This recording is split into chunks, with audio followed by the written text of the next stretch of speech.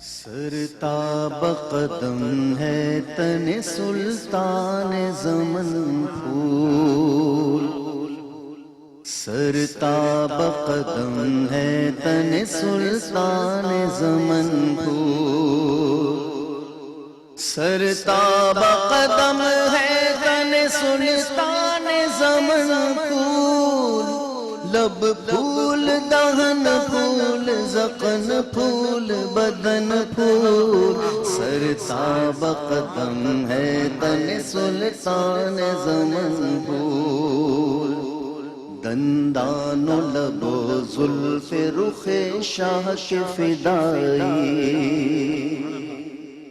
دندان و لب و زلف رخ شاہ کے فدائی، ہے در عدن لال یمن مشک ختن پھول، سرتاب قدم ہے تن سلطان زمن پھول، دن کا بھی ہمارے تو ہلائے نہیں ہلتا، دن کا بھی ہمارے تو ہلائے نہیں ہلتا، تم چاہو تو ہو جائے ابھی کو ہے محن پھول، تم چاہو تو ہو جائے ابھی کو ہے محن پھول، واللہ جو مل جائے میرے گل کا پسینہ، کسی نے کہا مل جائے، کسی نے کہا مل جائے، دونوں ہی صحیح ہیں، جو بھی ہو جائے.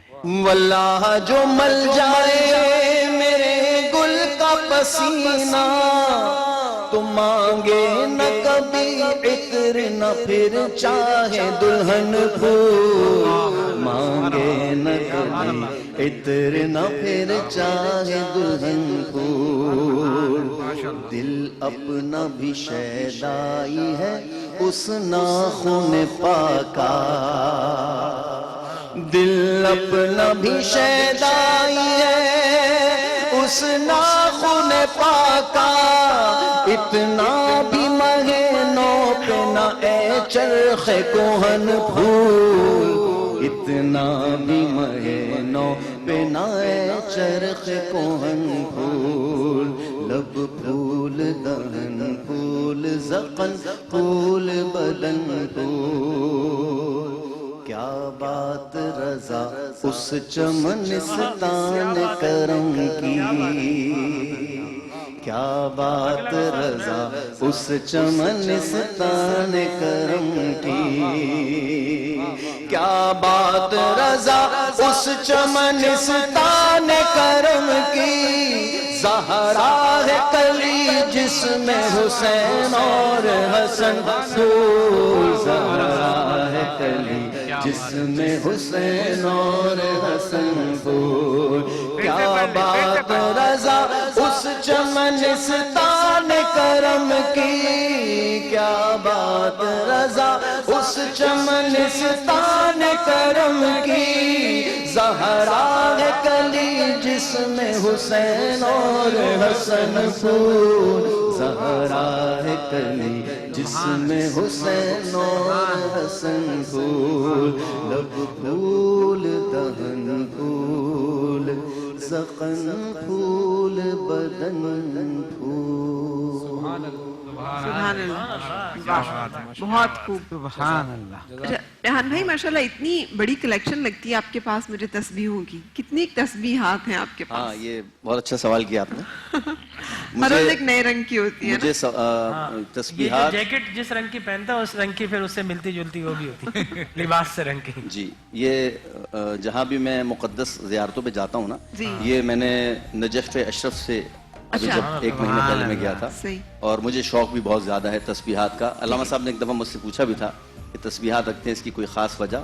تو میں نے اپنی ذہن کے مطابق میں نے جواب دیا تھا کہ تسبیح جب میرے ہاتھ میں ہوتی ہے نا تو کچھ نہ کچھ پڑھ لیا جاتا ہے. ہاں، یاد رہتا ہے. تھوڑا سا ہوتا ہے کہ تسبیح پڑھی، چلو بھی اٹھا لو 2-4 دفعہ درود شریف، ذکر اس کا جو، ورنہ تسبیح نہ ہو تو میں نہیں غافل ہو پڑھ پاتا. جاتا آدمی. ہاں جی. اس لیے میں رکھتا ہوں. بہت خوب. لیکن آپ نے بتایا نہیں کہ نمبر کتنا ہے، ٹوٹل کتنی ہے اچھا تسبیحات کلیکشن؟ چلے میں کل بتا دوں گا. اچھا گن کے. اچھا واہ. اچھا جی، تسبیحات کا ذکر ہو رہا ہے تو کچھ دعا کا. دعا آج میں نے جو اللہ تعالیٰ نے اتنی جو ترغیب دی ہے ہمیں کہ پکارو مجھے، یا میں ہر بے قرار دل کی پکار سنتا ہوں، یا نبی کہہ دیجئے ان کو جب میرے بارے میں پوچھیں کہ میں ہر پکارنے والے کی پکار سنتا ہوں. تو یہ دعا کی اتنی ترغیب دینے کا مقصد کیا ہے؟ ڈاکٹر صاحب اگر آپ سے ہم شروع کریں. بسم اللہ الرحمن الرحیم. سب سے پہلے تو میں کہوں گا کہ دعا ہر دل کی فریاد ہے، دعا دل کی مراد ہے، دعا ٹوٹے دلوں کی فریاد ہے، دعا مومن کا ہتھیار ہے، دعا بے قراروں کا قرار ہے، دعا اندھیروں میں نور ہے، اور دعا ہر عبادت کا سرور ہے. دعا ہر بندے کی ضرورت ہے، اور دعا بندے اور خالق میں قربت اور تعلق کی ایک صورت ہے. اور جب بندہ دیکھتا ہے کہ اس کے سارے سہارے چھوٹ گئے، سارے دروازے بند ہو گئے، سارے ناطے ٹوٹ گئے، روٹ گئے، اور ساری کی ساری چوکھٹ، سارے سہارے، سارے دروازے بند ہو گئے، اور جب وہ مایوسیوں کے اندھیروں میں گم ہو رہا ہوتا ہے تو اس کے دل سے ایک صدا بلند ہوتی ہے کہ نہیں، کوئی ہے جو میری فریاد کو سننے والا ہے، کوئی ہے جو میری ساری حاجتوں کو پورا کرنے والا ہے، کوئی فریاد رس ہے، کوئی ہے جو میری رگے جان سے بھی قریب ہے. اور وہ کہتا وقال ربکم ادعونی استجب لکم، اے پکارنے والے مجھے کیوں نہیں پکارتا؟ میں جو ہوں تیری دعاؤں کو سننے والا، لیکن مجھے پکارے تو ادعو ربکم تضرعا وخفیا، بے چینی کے ساتھ، بے قراری کے ساتھ، اضطراب کے ساتھ، تڑپتے وجود کے ساتھ، دھڑکتے دل کے ساتھ، اپنی حضوری قلب کے ساتھ، اپنے ظاہر اور باطن کے ساتھ، اپنے پورے جسم کے روئے روئے اور رونگٹے کے ساتھ، جب عجز و انکسار کے ساتھ، قعر مذلت میں ڈوب کر اپنی بندگی کا اظہار کرتے ہوئے اور میری عبدیت کا اقرار کرتے ہوئے جب مجھے پکارے گا تو تیری مایوسیاں ختم ہو جائیں گی، تیرے اندھیرے چھٹ جائیں گے، ایک ایسا نور طلوع ہوگا کہ تو پھر بے اختیار جبین نیاز کو بارگاہ بے نیاز میں جھکا کر واپس پلٹے گا. جب اپنے دامن کو پسار کر، اپنے ہاتھوں کو پھیلا کر جب میری بارگاہ سے اٹھے گا تو پھر وہ اندھیرے اندھیرے نہیں رہیں گے، پھر وہ بے قراری قرار میں بدل جائے گی، اور پھر وہ مایوسی استقامت میں بدل جائے گی، اور پھر تو وہ کھڑا ہو کر زندگی کے جتنے بھی جو تیرے وہ مسائل ہیں ان کے سامنے کوہ گراں بن کر کھڑا ہو جائے گا. لیکن اے بندے مجھ سے مانگ. تو میں یہ کہوں گا کہ دعا انسان کو مایوسی سے بچاتی ہے، قنوطیت سے بچاتی ہے، ٹینشن سے بچاتی ہے، ڈپریشن سے بچاتی ہے، اور دعا مانگنے والا کبھی ناکام و نامراد نہیں رہتا، کبھی مایوسیوں کے اندھیروں میں نہیں ڈوبتا. یقیناً دعا استقامت کی علامت بھی ہے، بقائے انسانیت بھی ہے، دوام انسانیت بھی ہے. تو انسان تو وہ ہے، اور دیکھیں انسان کتنا ہی طاقتور کیوں نہ ہو جائے، کتنا ہی تبارہ کیوں نہ ہو جائے، انسان اپنی ضرورتوں کی تکمیل کے لیے ایک بلند و بالا ذات کا ہمیشہ محتاج رہا ہے. چاہے کوئی سکندر اعظم ہو، چاہے کوئی ہٹلر ہو، چاہے کوئی چنگیز خان ہو، کسی نہ کسی کے سامنے وہ ضرور جھکتے رہے ہیں. اور کیوں جھکتے ہیں؟ اس لیے کہ ساری ضرورتوں کو پورے کرنے والی ایک ہی ذات ہے جو مالک و مولا بھی ہے، مختار کل بھی ہے، اور ہر بندے کی رگے جان سے بھی قریب ہے. بس اس سے تعلق جوڑ لیجئے، اور تعلق جوڑنے کا جو نام ہے اسے دعا کہا جاتا ہے. صحیح. اچھا لیکن علامہ صاحب، علامہ مسمی صاحب، بعض اوقات ہماری دعائیں جو ہیں، ہم تو وہ جسے کہتے ہیں نا رب سے رب کو مانگنے کا درجہ تو ہمارا آتا ہی نہیں. ہم تو آٹے دال نمک روٹی رزق پانی اولاد صحت زندگی بیماری سفر بڑا گھر بڑی گاڑی، انہی چیزوں کی اللہ تعالیٰ کے سامنے دعائیں جو ہے وہ کرتے رہتے ہیں، تو یہ دعا بھی دعا ہے اور اس کا بھی وہی اجر و ثواب ہے جو رب کو پکارنے والے ہر پکارنے والے کو ملتا ہے، یا ہماری دعائیں ناقص ہیں؟ بسم اللہ الرحمن الرحیم، قل رب زدنی علما۔ آمین۔ بہت ہی خوبصورت اور شیرین اور بے موقع موضوع ہے۔ دعا در حقیقت بندے اور رب سے تعلق کا نام ہے، صحیح۔ اور اسی لیے اللہ سبحانہ و تعالیٰ نے فرمایا ہے ادعونی استجب لکم۔